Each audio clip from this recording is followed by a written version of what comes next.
While some are pleased to see the Alberta government spending more on education in its recent budget, others say it's not nearly enough to fix a public school system in crisis. Amanda Anderson reports.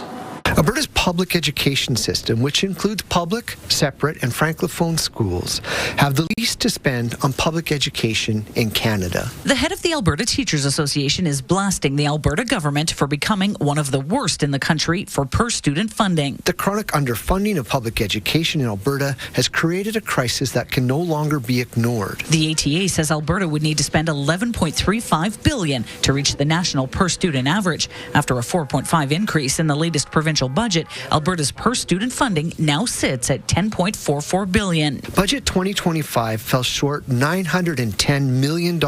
Support Our Students says the budget increase looks good on paper, but not in reality. We actually really needed targeted extra investment to catch up.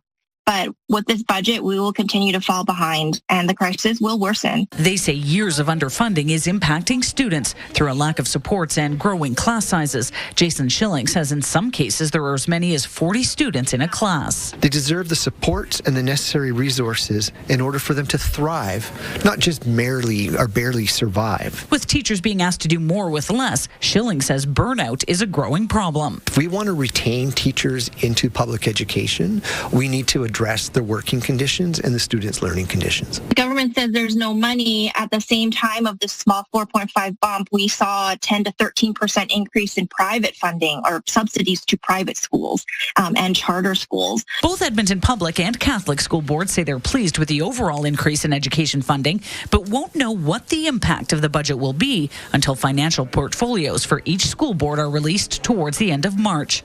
The province says it's funding education at record levels, saying up to 4,000 teachers and support staff can now be hired over the next 3 years. Amanda Anderson, CTV News, Edmonton.